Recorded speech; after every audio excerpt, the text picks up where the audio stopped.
Well, hello, everybody, and welcome to today's webinar on the topic, How to Build Future-Proof Skills, Essentials in the Age of AI. Let's go ahead and meet today's speakers. First up, we have Scholtz, Learning and Organizational Development Strategist at CrossKnowledge. Anja is a seasoned learning consultant specializing in leadership development and digital transformations. Anja partners with senior stakeholders to create impactful learning strategies, focusing on empowering people and driving business growth through digital innovation. Next up, we have Dr. Brian Spisak, Senior Partner at C-Suite Growth Advisors and Harvard AI and Leadership Program Director. Brian is a Harvard-affiliated consultant, best-selling author of Computational Leadership and scholarship specializing in AI-driven leadership. Partners with organizations like Pfizer, PwC, and NATO to navigate digital transformation. Brian is based in the Netherlands. Next up, we have Anja Emonds, Research Manager at CrossKnowledge. Anja is a research and development manager combining PhD studies with practical experience to analyze organizational learning climates. She specializes in bridging research and practice, advising clients on learning strategies and transformations with focus on performance improvement. Lastly, moderating today's session is Rochelle. Michael is the co-founder and chief strategy officer at Brennan Hall Group with 40 years of experience in human capital management. Michael leads research and advisory support, serving as principal analyst across HCM domains. We would like to give a big thank you to our webinar sponsor, CrossKnowledge. CrossKnowledge Upskilling Solutions helps customers achieve specific learning outcomes that meet business stakeholders' expectations. CrossKnowledge combines premium content from thought-leading authors, facilitation experts, and specialist services to extensive blended learning capabilities backed by proven learning tech. To learn more about CrossKnowledge, please visit www.crossknowledge.com. At Brennan Hall Group, our mission is to empower organizations with data-driven insights, research, and tools to drive excellence. For over 30 years, we have helped organizations around the world shape their human capital strategies. And today, we will be diving into how personalized upskilling can drive your workforce's success. Visit our website to participate in our research or learn more about our offerings. Also, we have our annual conference that will take place at the end of January in South Florida. We hope to see you all there. Register now. Our institute represents the culmination of 3 decades of excellence in HCM. It includes evidence-based solutions for your most pressing challenges, professional development for your entire team, access to the collective wisdom of global HCM leaders, and networking with peers who share your commitment to excellence. We hope you engage with us, and please share your comments or ask questions throughout today's webinar. We will also have some polling questions that we'd love you to participate in. And lastly, we are excited to share that at the end of today's webinar, we will be selecting 2 raffle winners. You could be a winner of 50% off the 2025 HCM Excellence Conference, or you could win a free Excellence in Action program submission. Stay tuned to see if you are the lucky winner. You must be present to win. And now, without further ado, I'd like to pass things over to Rochelle. Well, thanks everyone for joining. Thanks for the great panelists. I hope everyone's having a good day today. This is an exciting topic. I mean, there's a lot to unpack, as they say here. And I think we're going to be able to kind of get to everything. But what's most important is we answer your questions as an audience. So please drop things in the chat. I'll make sure that we get to all of it. If you have questions directly for any member of the team that's on here today, please direct it that way. But we want this to be something that's important to you. We know it's important to us to get this information to, but we want to make sure that we answer everything and what's top of mind. So let's start with state of the market. What we mean by that is, like, where are we? in this whole continuum of what we're trying to work on. And I'm going to throw it out to our team and see who'd like to start out first, or just talking about where they see the market and what are the major trends. Yeah, I'll take that one. We work with obviously hundreds of customers around the globe, and I would say probably about half of my customers I work with is really engaged in the AI conversation. But very few of those still knows what is the real effect or what is the real outcome they want to achieve from it, or in fact if they even are ready for it. Because a lot of AI is still data driven. If we look at learner data and course information and meta tagging and those type of things, not a lot of companies is probably as good as what they should be at it, which limits AI. Anja, Brian, thoughts from your side? State of the market, I think in many ways, by the way, just a correction, I'm no longer based in the Netherlands. I'm currently now based in Boston. Go Red Sox.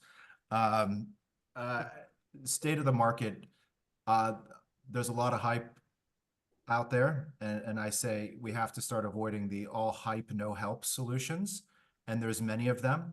And I think right now what's necessary to be a intelligent consumer in this market is, if you haven't already, and we'll get to this more, is setting up these governance strategies and understanding your needs, and more importantly, is really understanding the needs of your people and the challenges in your processes. And I'll dive into that as we go forward.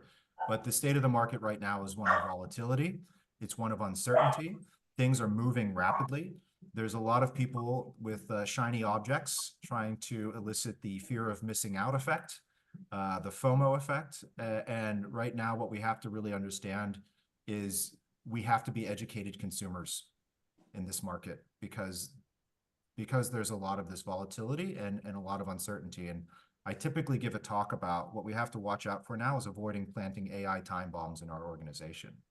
And there's a lot of that going on right now where we're rushing into. So I work in healthcare, and I'll end on this. I work in healthcare, and one of the things that's big in healthcare right now are these AI scribes, where it's ambient intelligence that's listening in on the patient encounter and then taking notes. That's all well and good, but there's a lot of flaw in that. And they're not as accurate as we'd like to think. So it really, really does require making sure that human is in the loop, and we're ever vigilant about using this technology. We can't take our hands off the wheels. And I think that's I'll end on that.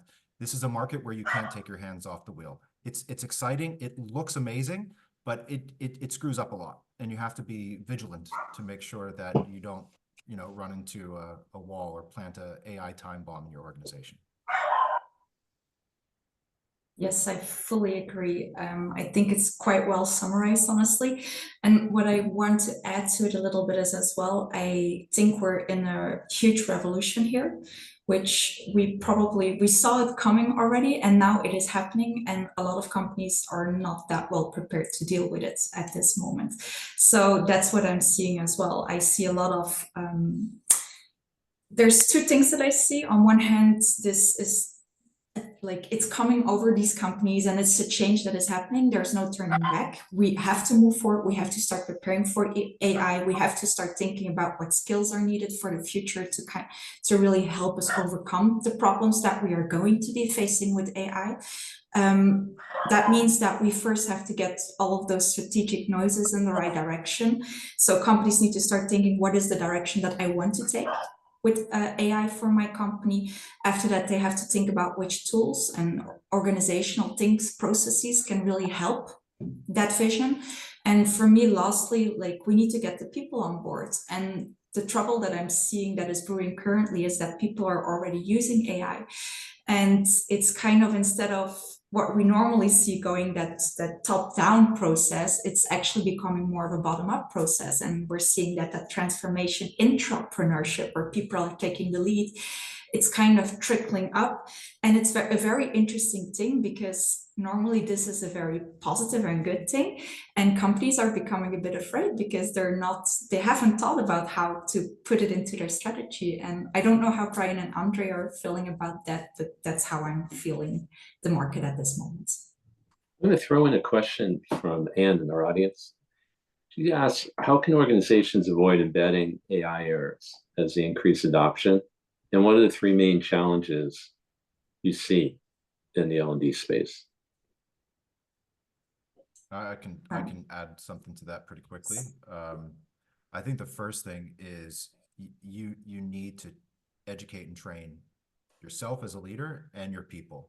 You cannot head in the sand this one or wait for the first mover, and then the best thing you can, so if we're talking about generative AI, it's a probabilistic type of technology, meaning it's not fully accurate no matter how many little bolts on with something called RAG and anyway, I won't get into the technical nuts and bolts. It's still not foolproof. None of it is. And so the one thing I always talk about is, first, you should really adopt it and get a sandbox. So you can really kind of have some control around who can access it and how they can access it. The second thing we need to then look at is, how do we train and develop our people and make sure they know how to use this and they know what the shortcomings are, and they know how to do this safely? Because there's a million examples of people not using this safely. For instance, like lawyers using ChatGPT to write case filings and it giving completely made up hallucinated cases that then they filed in court that then got them in big trouble. Or people at Samsung, which is another problem. So this is a tech company where they shared code through ChatGPT because they were just looking to like use it to help them with writing code, I believe it was. And now it's out there and it was publicly shared. So if you have very smart people and people in tech community making these mistakes, what are people that don't have a tech background doing here? So that's why learning and training and development is crucial to get this right. I fully agree. And I even want to add, it goes even further.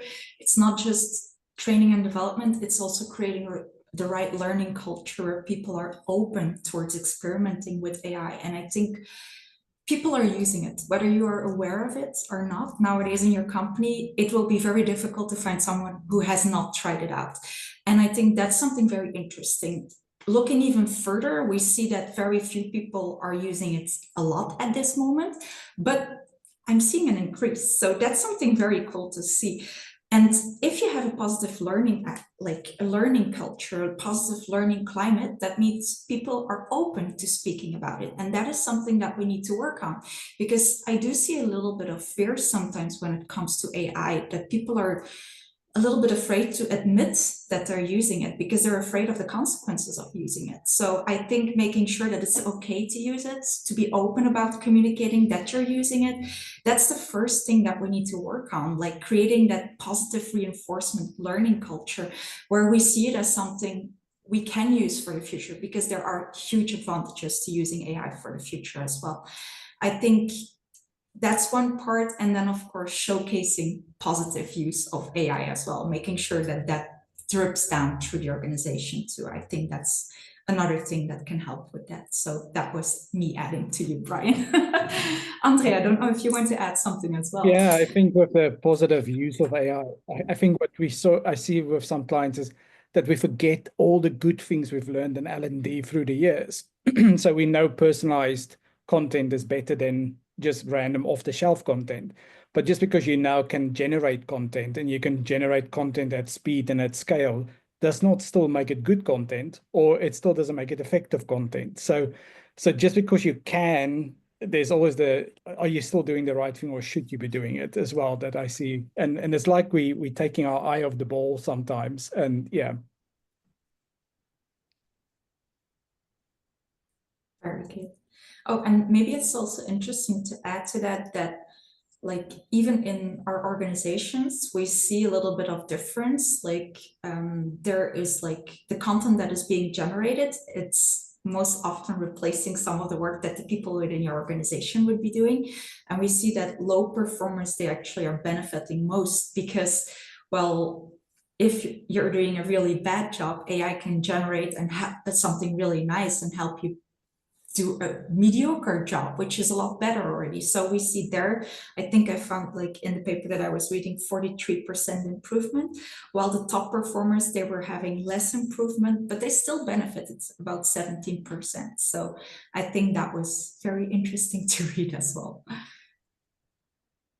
Yeah, and I Anja, think is that the customer service one that I shared recently? Yeah, where Yes. it Yes. gets your new hires much more quicker to a very, very high level if used effectively. But again, that's where and I'm just going to throw out my slogan right now, and we can just keep going then, is leadership first, tech last. You have to know the needs of your people. You have to know the challenges in your processes, and then you worry about the technology. Ironically, though it seems techy, it's actually the easiest part of this formula to solve. And so that's what, like, if you know how to use this effectively, you can get junior employees working at at least mid-career level very, very rapidly. But it has to be done in a safe and responsible way so that they don't misuse this technology either intentionally or unintentionally. And that's where it comes down to leadership and governance. And I think that's probably at the crux of a lot of what we're talking about today. So anyway. Yeah. so. Let's launch our first poll question. See how have the audience weigh in on what we're talking about. So we're basically asking, how are you leveraging AI in your organization's L&D strategy? And as we're waiting for the results to come in, I'll add a few points that we've seen from our work with organizations worldwide is, and I think Brian hit on it square at the very end there, which is governance. We're all concerned about making sure that AI properly comes into the organizational setting for L&D. What's its intended use? How do we keep it on the rails? How do we make sure that it does what we want it to do? How do we make sure that we respect data privacy and other issues? So governance is a leading factor with L&D groups. No doubt they feel that it's a great thing to use, but most importantly, they want to know how to use it properly and make sure that it productively adds to what they're doing within their setting. And I think the other thing that we've seen too is, and I'd love to have the group commented on in a second, is how do you keep track of all of these different tools that are out there? There's so many different ones. They're leapfrogging in front of one another. Many organizations want to know, like, how do I make sure that I'm using the right one? And how do I make sure that the provider I'm working with is using the best one? So we have folks that are weighing in saying, single choice, how about all of the above? So let's close the poll and see how we did. Yeah. Surprised to anyone? No, I actually think it reflects quite well with the customers I work with, is most of them is using it for content creation. Yeah, that generative AI is really taking, I think, the lead. If you look at recommendation-based AI and those type of things, is still in the early stages, and also more data related. The way content creation is, if you have a set of good meta tags and a good description, you can create content quite easily these days. So nothing surprising there for me. Anja, Brian, any thoughts? No, I agree that we're in this transition and we're looking on how to guide other organizations and ourselves through this transition as well.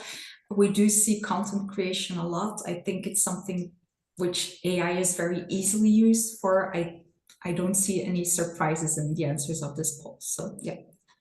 Yeah, the only thing I would add to there's one thing I want to bring up, and just to throw out for the audience, another question was, they felt as though, okay, I'm not using AI at all, so I'm not in that planning phase. What would you recommend to that individual as far as the first place to get started?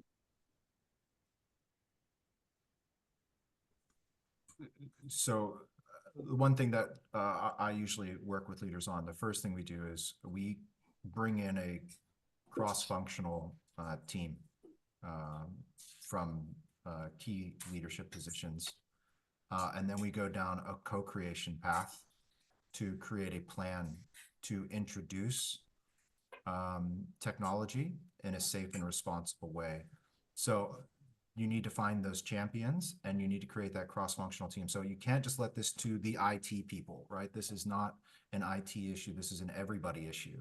And although I will say that the IT side can really help in sort of guiding and maybe just starting with fundamental things like what is AI and what are some of the types of tools that are out there, just to kind of get that process going. But I think now is the time to invest in, you know, some sort of AI action team or innovation action team that brings everybody together, not just the tech people, but everybody, including people like the CFO. Because that's also a major barrier to a lot of this too, is that the people that are innovative don't necessarily know how to talk to the CFO in a way so that you can get budget to get this stuff going. So it's good to have that kind of person that can help you say, this is what I need to see and this is how I need to see it. For instance, ROI. And how do I deliver ROI? One of the great things about that is AI is great at understanding and eliminating waste. It can really probably help eliminate a lot of waste in terms of time, for instance, with content creation, for example. As long as you know how to do content creation in a safe and responsible way, so this thing doesn't hallucinate, and then you publish that, and all of a sudden, you know, look a little silly. So it can be a great immediate save, but yeah, you know, the tech people have to know how to tell you what to watch out for, and the CFO, for instance, has to say, okay, that would be great because that will help us immediately cut out some waste in terms of how our labor force or workforce is using their time. So, but it's about bringing people together and having that conversation and having those champions. You know, there's a follow-up question I'm going to throw out there. It says our company's biggest hurdle is creating AI acceptable use and security policies to protect our IP. Can you recommend any resources that might help to educate us in this area?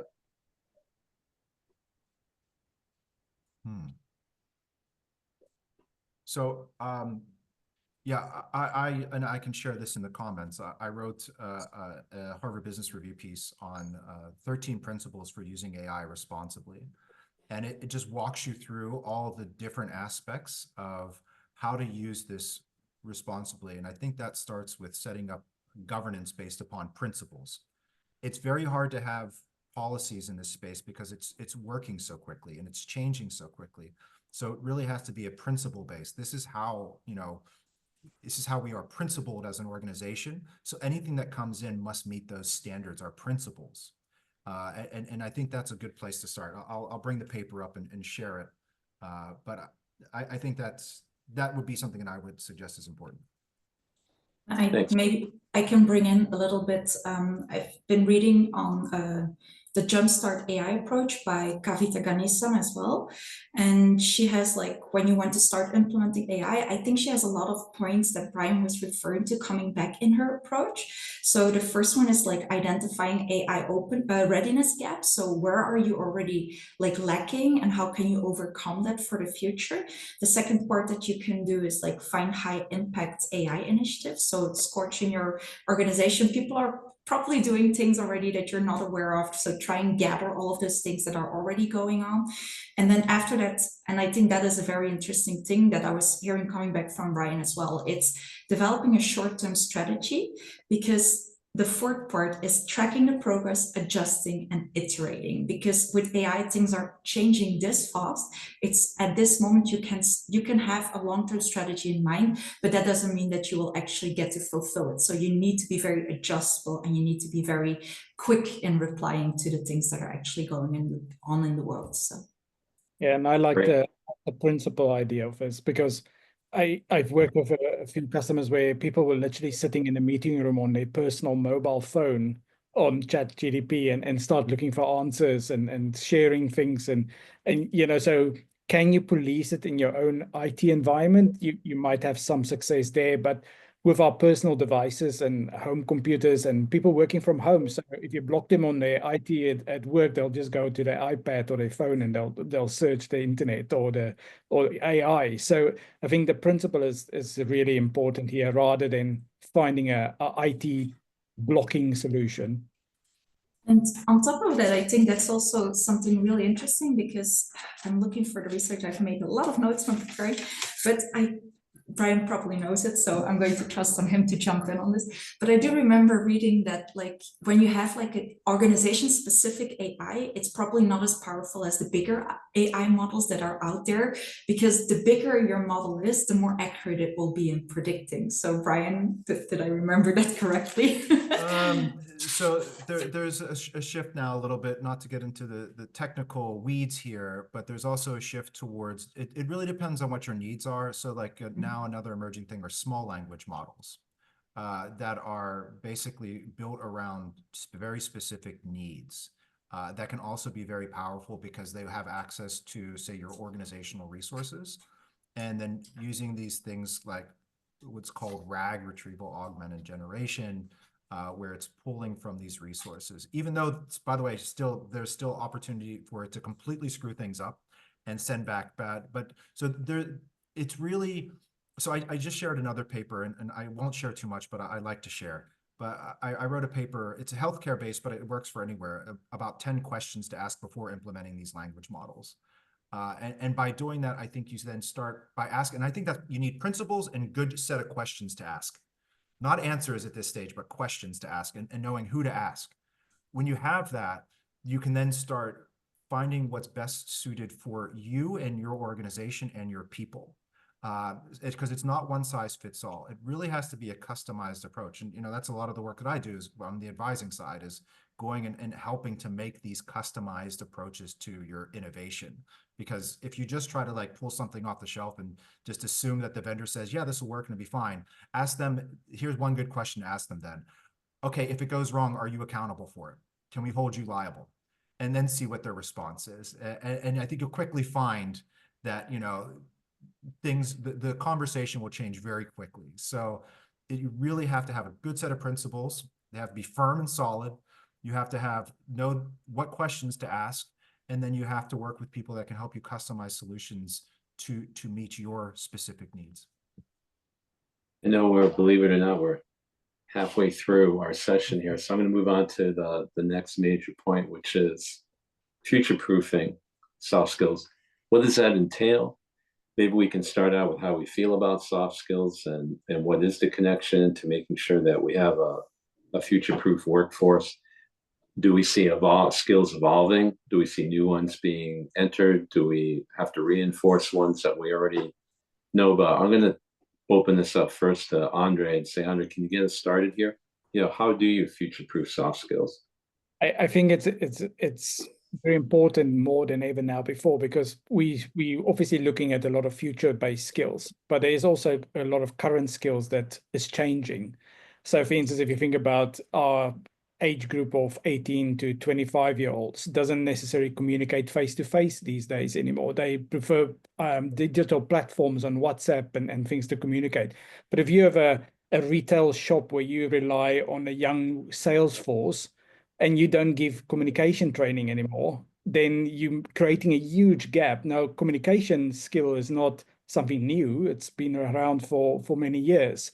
So where I see a lot of companies is still now focusing on the future skills is like, what do I train them to be ready in 5 years? But I'm like, but you're taking your eye off the ball for communication right now.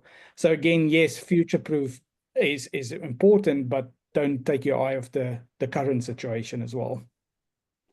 You know, it's an interesting question, Andre, too. It's a rhetorical question, I think, from Candace. She says, can we call soft skills human skills or people skills? Is that okay to do these days? I prefer people skills, yeah, compared to soft skills. It's a great point. Good catch. So, Brian, any thoughts around what is the whole nature of trying to future-proof a workforce through people skills? I think there are some skills that we just can't go around anymore. For me, like being adaptable and being quick to learn, it's no longer an asset, it will be a survival skill in the AI era.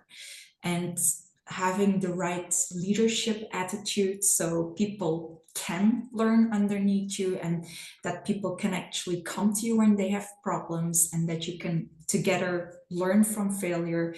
that will be an asset that at this moment AI is not yet doing. And I'm saying yet because I'm noticing that I did read a study where AI was actually more empathic than people. So it's sometimes wrong to say that AI is not capable of doing like emotions or things that we typically attribute to humans.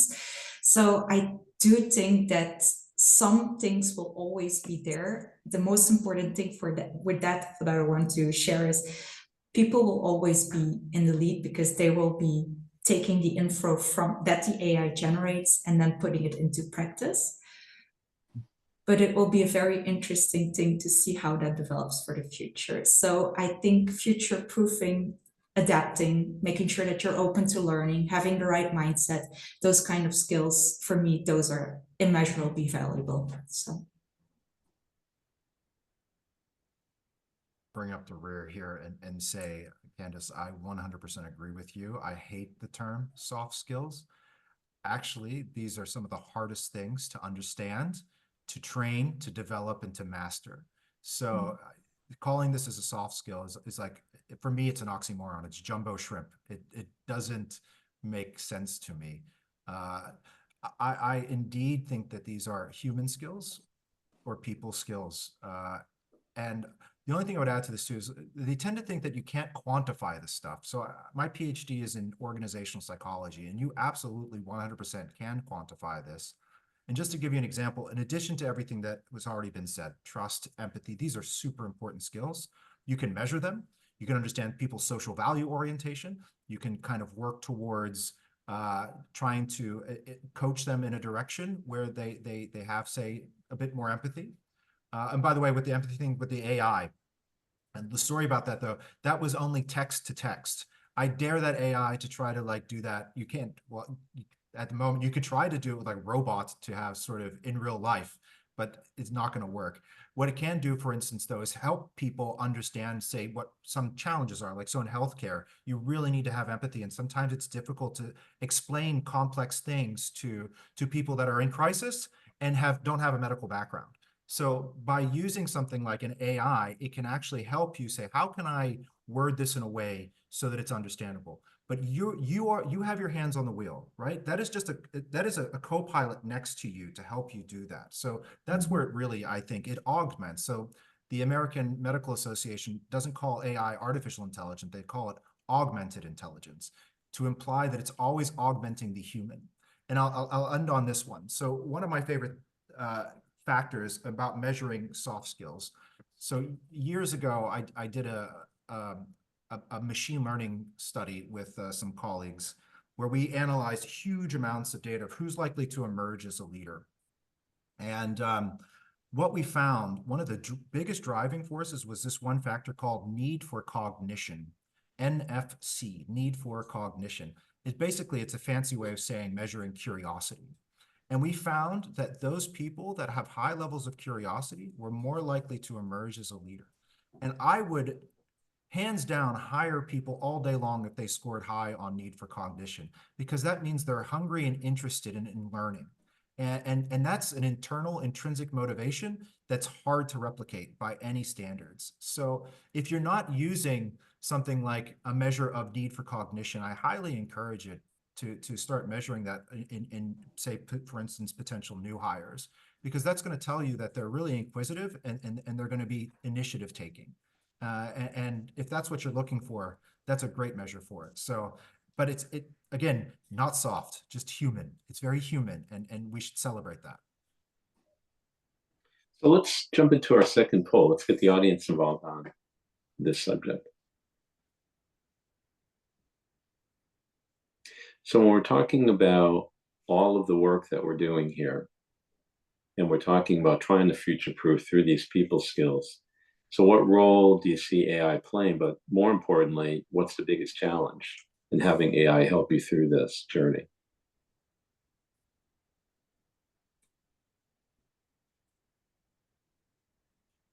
And while we're waiting for the poll results to come in, just to throw out a couple of anecdotal points. Many organizations that we work with, they create like a hierarchy. Be interesting to see what the what our group says too, of technical skills or hardcore skills, or the hard and soft argument is the business-minded focus of going to teach people how to do things, going to be able to measure that result. People skills are harder to measure based on performance and impact to the business. For organizations that say that, not necessarily they're in the audience, but we know that there are many organizations that feel that way. How do we make that argument that these are the more important skills that we need to focus on? They have the greatest business impact. They have the greatest indicator for performance, going back all the way to when Daniel Goleman told us in 1999 that we better focus on the emotional intelligence of our leaders. So I'll throw that out to the group while we close out this poll. I think if I look at the customers I work, hard skills and IT skills and those things are easy to measure because, you know, you learn something and then you can either do an Excel spreadsheet or you can't. When it comes to like the more human or people skills, it's sometimes harder to show the impact of it. So people just tend to move away from that because we have this big data drive at the moment where everything needs to be proven. So how do I prove impact of learning for a hard skill? Easy. Let's do more of those. Human skills or people skills is harder. So yeah, let's just put it up there as off the shelf type of content and let's move on. You know, and I think you say, like you say, it's probably the most valuable skills we have today. And you can measure it and you can quantify it. But yeah, it's that governance piece of setting out what is your objectives, why you want to do it and how you want to achieve it, and then working backwards that I think makes the difference for me. As we're working to get the poll question answers back up, Brian, there's a question and follow up to what you brought up on need for cognition. Lynn's got a question. Do you have a recommended assessment for a need for cognition, AKA curiosity? And it's coming up right now. So it's you can have a look at this. It's a PDF, and it just measures this. It's based on some pretty important work. So,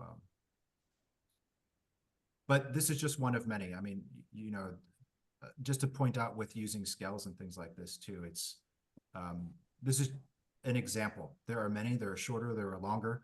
It really depends on how granular you want to get. And if anybody wants to dive deeper into that, you're more than welcome to reach out to me, and I can do a quick search on Google Scholar and find one that works best for you. I'm a master at Google Scholar. It's one of my talents. I think it's my super talent. So let's just do a quick around the horn on how people came in on their biggest challenge. So it looks like about 40% of the audience is saying skills to use properly. Is that something that you all see as well as the group that's actually taking on AI? Is the group that's worried about, can I use it properly? Do I have the right skill set? Do I need more training? Would you consider that the biggest challenge you see? I think the skill to use AI properly, it's a little bit like in itself already. For me, you can't learn to use AI without actually trying to use it. So it's also this creating a mindset for your organization. How are we going to deal with AI? Which AI will we be using? What is okay to use? How are we communicating internally about AI? That's all connected to those skills to use properly. And then people will feel okay with experimenting. So I think that follows out of that for me. Yeah, I think the top two didn't surprise me, you know, the IT knowledge around it. And then also properly, a lot of vendors have a lot of AI solutions that they now push out to the market, but none of those solutions actually interact with each other. You can't create one user journey between all of them yet. So you have all these standalone pieces of AI. And sometimes you're creating a more of a minefield, and then you're back to the square one where you don't have data to make informed decisions on, because now you're again back to very scattered data sets all over the place. And yeah, so I think if we can fix those two things, then I think we'll see much more integrated single user experience AI as well. And I would just add that I think it does come down to one of the biggest challenges we see is actually governance and getting that part right. Because if you get the governance right, then the learning and development and the education and the training and everything else starts falling into place. You also have transparency where people aren't afraid to ask questions about AI. And I think that's probably one of the biggest things, is the biggest barrier is creating a safe space to learn and for people to ask questions, the quote unquote stupid questions. By the way, whenever I give these talks, anybody that leads in with this is probably a stupid question, but those are usually the best questions. And that for me is that communication and having a safe space to learn is what I'm seeing as some of the biggest barriers right now. Excellent. So let's talk about, in this world of Gen AI, and we know our end result is to future-proof the workforce with people skills. How does that impact the methodology of training? And just to kind of give us a starting point, we know that most organizations are doing 80% of their delivery of learning through instructor-led training and also using e-learning as their primary mode still. How do we move that? And to what direction do we move it in? And do we keep it a singular idea? Do we have to break it out into multimodal learning? What's the approach in this new kind of Gen AI approach to moving this along?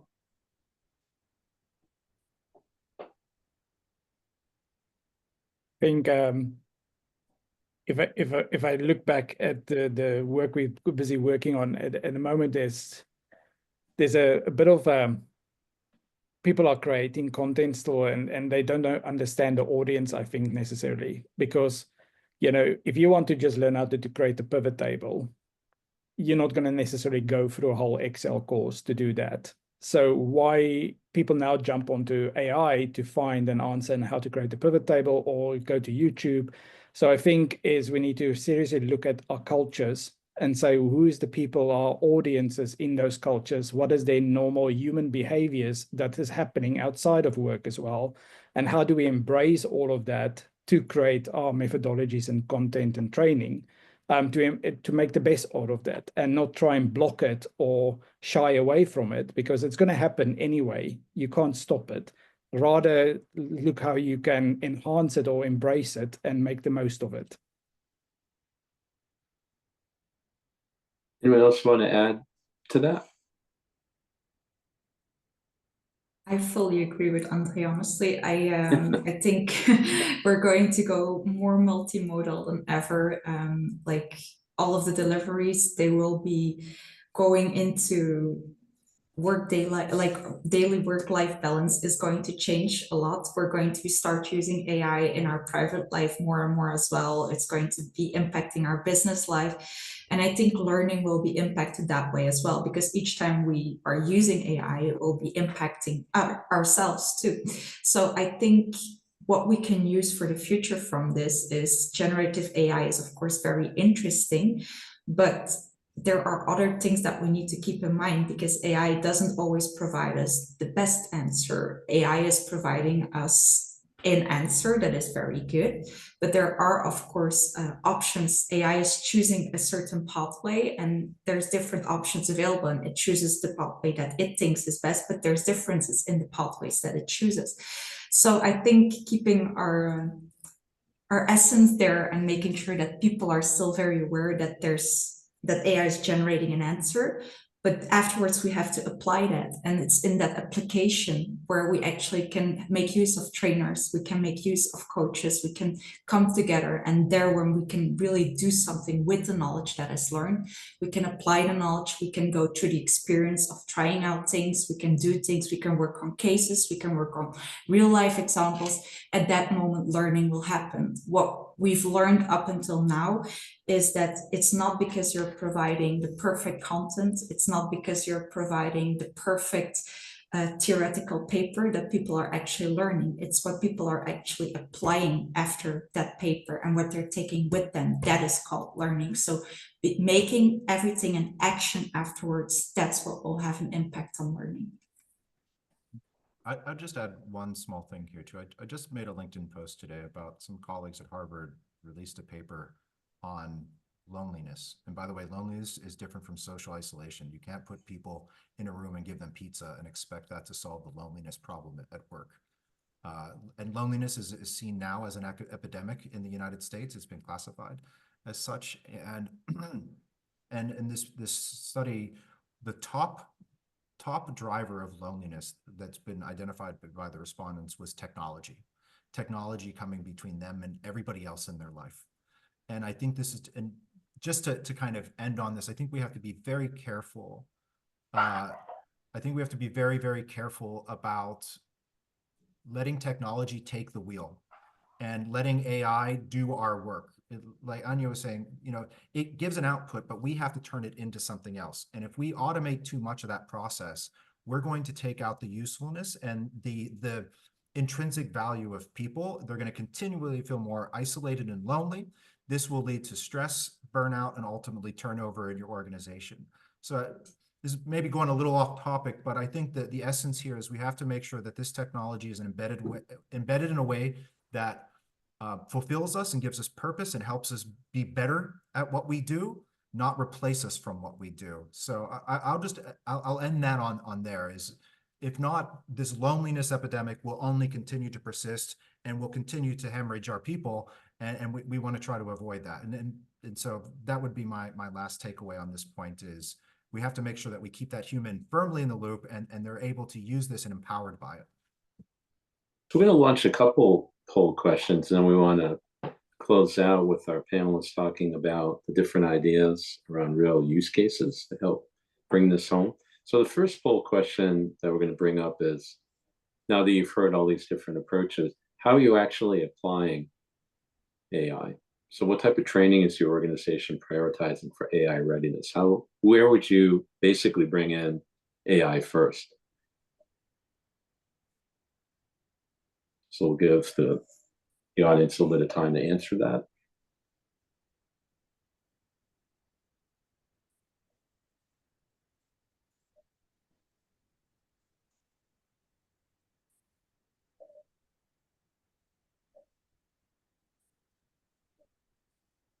So it's a pretty wide mix. About half of the audience, a little bit more, is saying that they're going to focus on technical skills related to AI and process optimization and proficiency. Leadership and human-centered skills for AI and ethics, security, and compliance are also important. How does our team feel about the top two answers here? Yeah, so it makes sense. I think I mentioned about like the CFO thing and how do you talk to your CFO. So it's, you know, going in a direction where you can optimize processes and you know, reduce waste and increase efficiency. That's not surprising. I think that's a great sort of way in to get started, and that gets the most amount of people on board and builds momentum.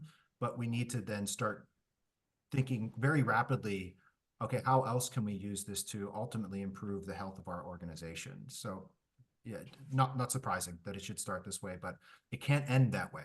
That's just the beginning. That's just the starting point.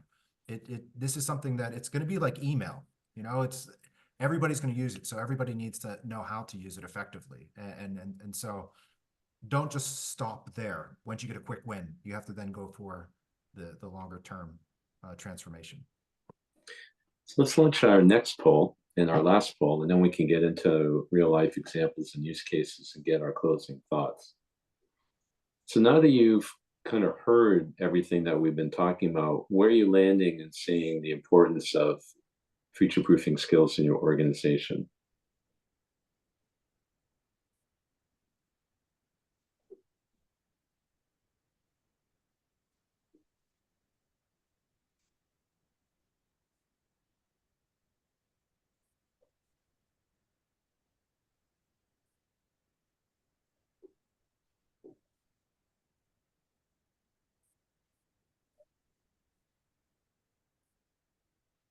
Okay, let's take a look at the results. A resounding yes. We're doing our job. That's nice to hear. And no no's. That's terrific. For the folks that, just as a quick follow-up before we wrap everything up, for the folks that said I need more information, it'd be great if you threw into the chat, what might those things be? So it looks like Anne's weighing in here. How? I see it as important as in building critical thinking to keep interrogating the outputs from Gen AI, and technical skills, leadership change are horizontal subjects. Process improvements are more specific and therefore require vertical interventions, and followed up with and machine learning. So interesting commentary there. Anyone else have any other requests for more information?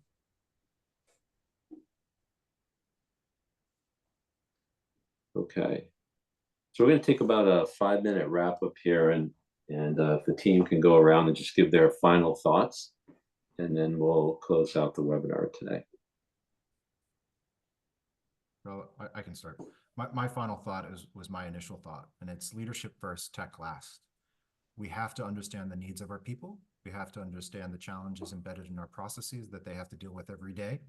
And we have to learn how to deeply understand those before we can understand what data is needed, before we can understand what AI is needed. So it really, really starts with leaders being leaders. And I hope you like that, because it's a call to leadership now. We are at a time where we have to step away from management, and we have to really lean into leadership. And I think that's a challenge, but also so exciting, because we're at an inflection point in history.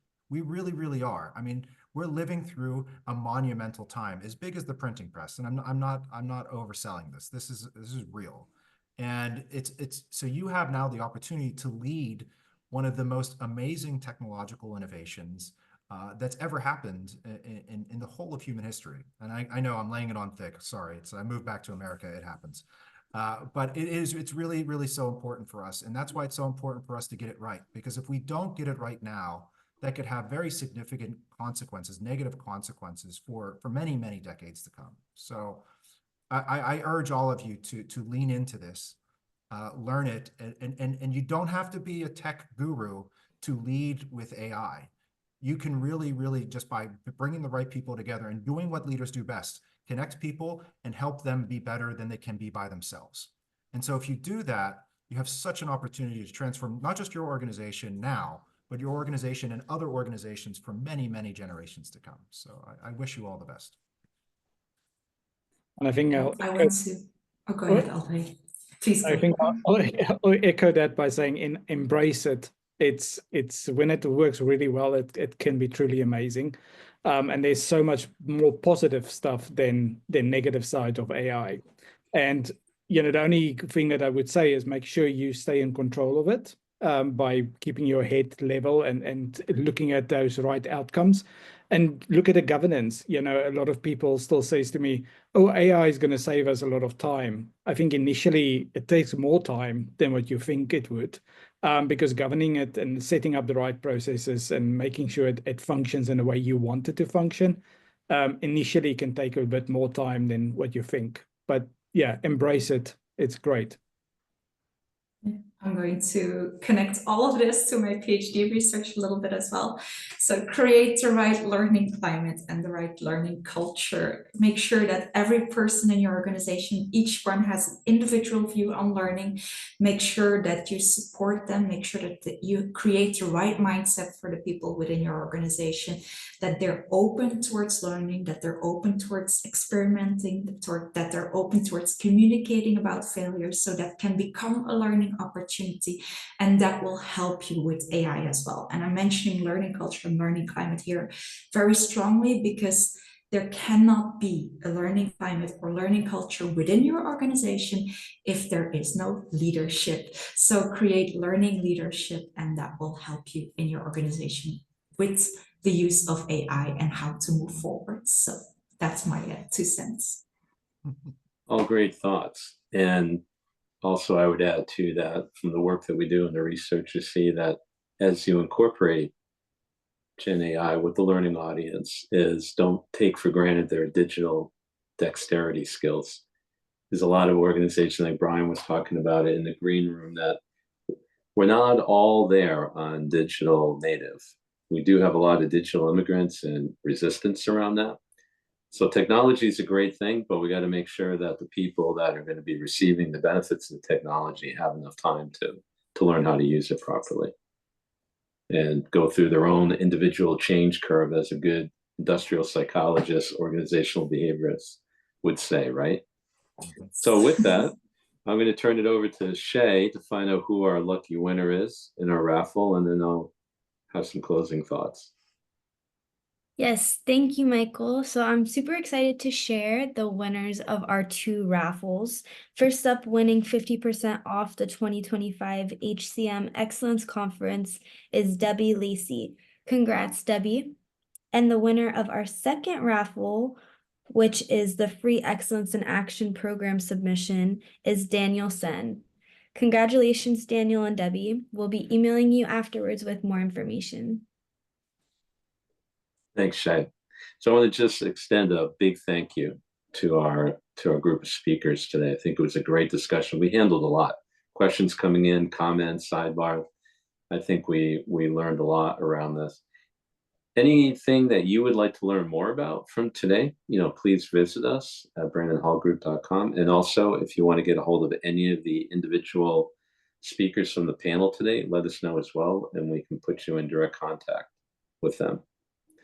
So for myself and the rest of our team here, thank you for joining us today. It's a very insightful piece, and look forward to our next time together. Have a great day. Thank you. Bye, thanks.